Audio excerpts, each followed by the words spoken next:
Jeg hedder Jens Hansen og kommer faktisk fra Livsnyder Bunderøv. Det er noget, som jeg har startet, som er til inspiration til andre mennesker. Så det sådan startede det egentlig op til, at jeg faktisk efterfølgende begyndte at lave kurser, eventarrangementer, lave ny vidensdeling, simpelthen opskrifter, som folk kunne få. Og det er egentlig det, som jeg går og leger med.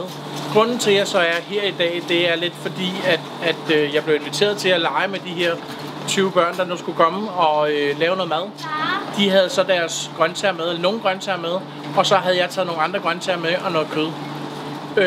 Når jeg tager grøntsager og kød med til sådan et arrangement, så er det vigtigt for mig at vide, hvor tingene kommer fra.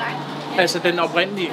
Så jeg har faktisk været stævns rundt og køre en tur rundt og hente kyllinger fra Kæreskov, eller grøntsager fra Glippinggården, eller æbler og bær fra Engvang. Sådan hele vejen rundt har jeg en historie med de ting, jeg går og leger med. Det kan jeg selvfølgelig prøve at videreføre til det her, og nu er vi jo i Køge, og Køge Torv har faktisk haft åbent i dag, så man kunne inspirere sig selv til at gå op lørdag morgen, og så gå en tur rundt på Køge Torv og samle de ting ind, der måske er friske. I stedet for, at man køber globalt, eller køber jordbær på det forkerte årstid, eller et eller andet, jamen så køber man grøntsagerne, når de er der, og så går man hjem og leger, ligesom vi har gjort i dag. Har du deltaget i sådan lignende arrangementer før? Sådan har du været med i noget andet, der minder lidt om det her? Jamen, det har jeg, fordi det er jo faktisk det, jeg lever af.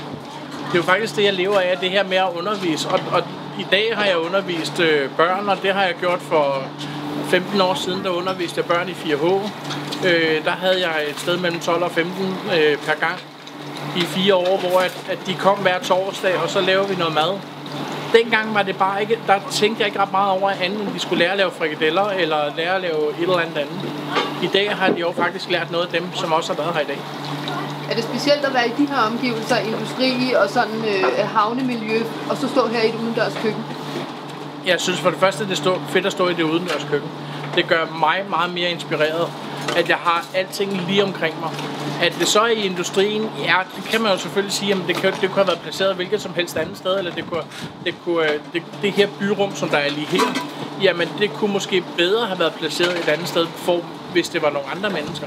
I dag, hvor det har været børn, har det ikke betydet så meget, men hvis nu det havde været voksne mennesker, det sidste kursus, jeg lavede, det var ude på udsigten, jamen der stod de 10 mennesker, og havde den skønne natur, de kunne kigge på, kigge ud over vandet, de gik ud og plukkede vilde urter langs med stranden, og så kom de tilbage, og så lavede vi 10 retter mad.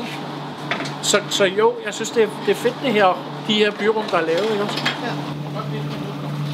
Da jeg fik opgaven, der tænkte jeg, 2 timer, det er meget presset.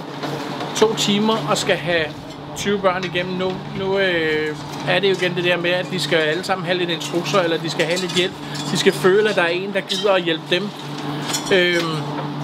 Så det kan nå at blive lidt presset på 2 timer.